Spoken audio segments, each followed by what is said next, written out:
안녕하십니까. 조국혁신당 국회의원 강경숙입니다.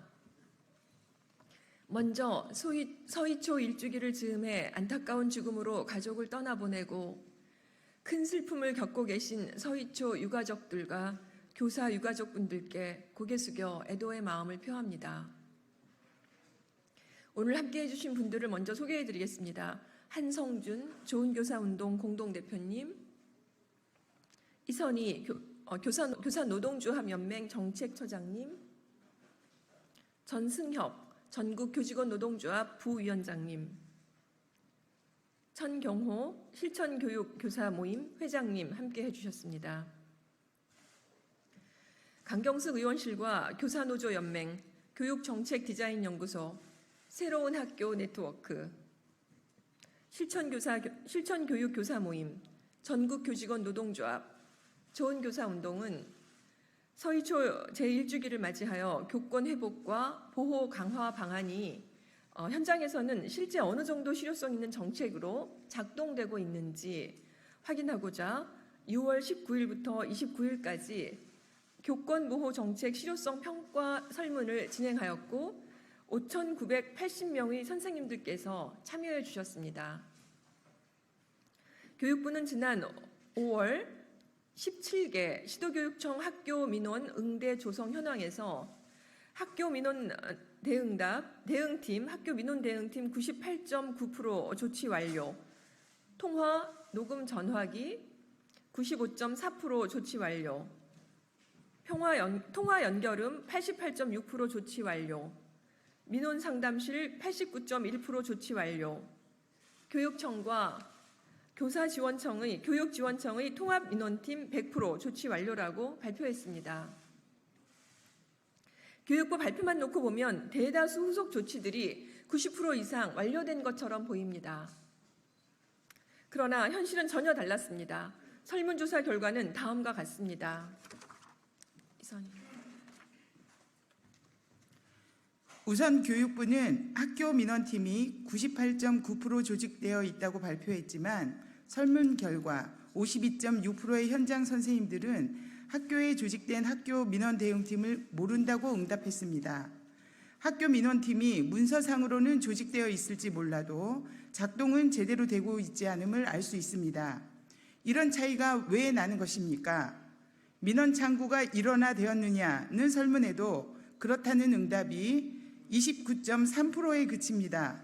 반면 민원 처리의 주체는 응답자의 51.1%가 담임 또는 교과교사가 담당하고 있는 것으로 나타났습니다. 외부 민원인이 학교를 방문했을 때 민원 상담실까지 안내하는 주체가 누구냐의 물음에 대해서도 응답자의 50.1%는 별도 민원 없이 담임 또는 개별교사가 이 일을 하고 있다고 답했습니다. 학교 민원에 대해 교사 개인이 아닌 조직 차원에서 대응하겠다는 교육부의 작년 발표가 현장에서는 전혀 작동하고 있지 않음이 드러났습니다. 둘째, 교육부는 통화 녹음 전화기는 95.4%, 통화 연결음은 88.6% 조치 완료되었다고 했습니다. 그러나 설문 결과를 보면 교사 본인 자리에 있는 전화기가 녹음이 된다고 응답한 비율은 59%에 그치고 22%는 불가능하다고 했습니다. 교육부 발표는 학교마다 녹음 가능 전화기를 설치 지원했다는 의미일 뿐입니다. 즉, 학교 내 모든 전화기 중 95.4%가 녹음이 가능한 전화기라는 뜻이 아닙니다. 전남교육청이 강경숙 의원실에 제출한 자료를 보면 유초등학교는 학교마다 한 대를 지급했으나 중학교는 학교당 5대를 지원했음을 알 수 있습니다. 다른 시도교육청 상황도 비슷합니다.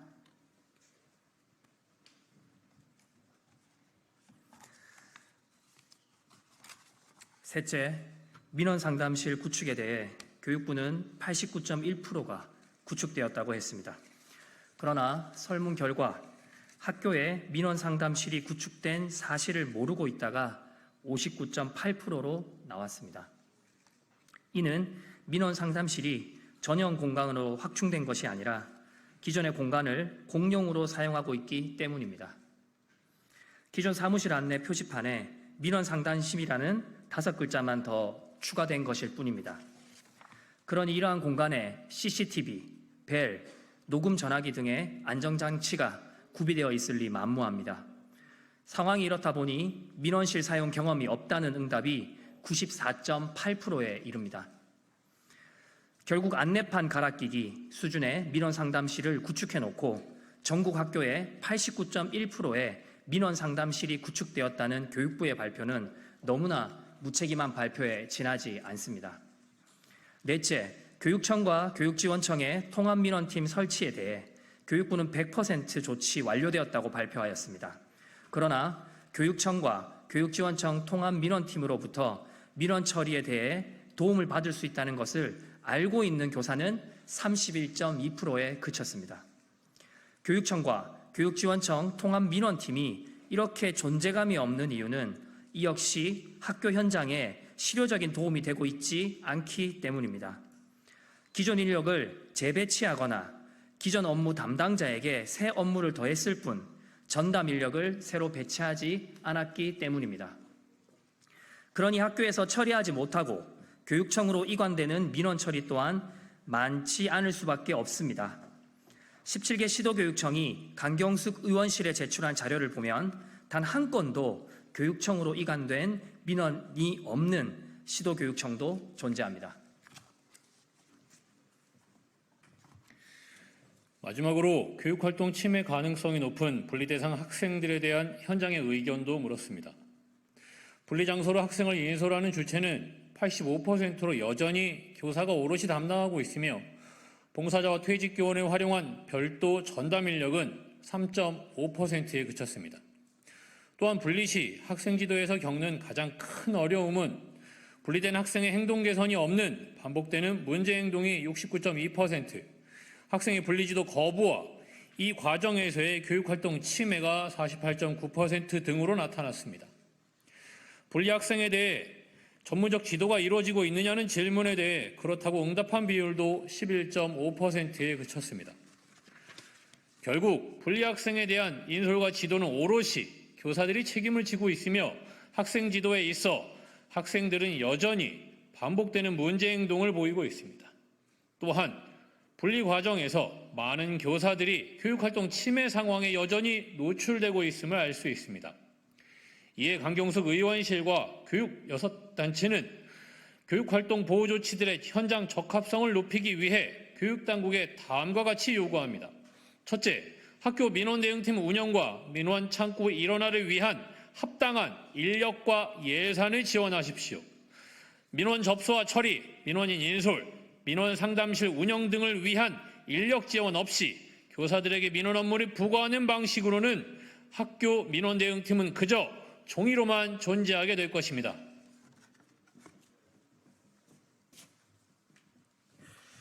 둘째, 교육당국은 기존의 학교 방문과 민원 처리 시스템 정비를 일선 학교에 미루지 말고 교육부 차원의 일관성 있는 학교 방문 예약과 민원 처리 시스템을 조속히 도입하십시오. 민원 창구를 일원화하고 민원에 대해 교사 개인이 아닌 조직이 대응하기 위해서는 천차만별인 개별학교 차원의 대응 시스템으로는 한계가 있습니다. 셋째, 민원상담실 구축과 민원상담실 안전장치 구비를 위한 예산을 확대 지원하십시오. 기존의 사무실에 안내판 하나 갈아 끼우는 방식으로는 교사들의 과도한 교육활동 침해 노출 상황을 대비할 수 없습니다.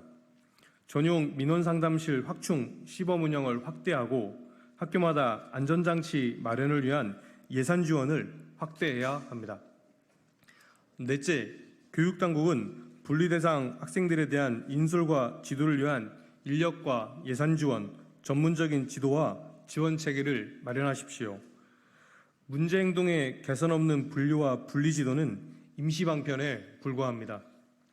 분리대상 학생들을 전문적으로 지도하기 위한 학교 차원, 교육청 차원, 지역사회 차원의 다층적인 지원 체계를 조속히 마련해 주십시오. 다섯째, 무엇보다 더 중요한 것은 이와 같은 시스템을 확실하게 구축하면서 동시에 교육 주체 간의 신뢰와 협력의 관계를 증진하는 것입니다. 교육당국은 학생, 교사, 학부모, 교육 3주체의 대화와 수기회장이 학교마다 교육청마다 마련될 수 있도록 적극 지원하십시오. 교육 3주체 간의 안전하고도 열린 대화만이 악성 민원을 줄이고 교사를 보호하며 학부모를 안심시킬 수 있는 유일한 대안입니다. 서희초 1주기를 맞아 다시는 같은 비극이 반복되지 않도록 제도 개선과 예방에 보다 적극적인 관심과 노력을 강력하게 촉구합니다. 2024년 7월 17일 조국혁신당 국회의원 강경수, 교사노조연맹, 교육정책디자인연구소, 새로운 학교 네트워크, 실천교육교사 모임, 전국교직원 노동조합, 좋은 교사 운동 일동이었습니다. 고맙습니다.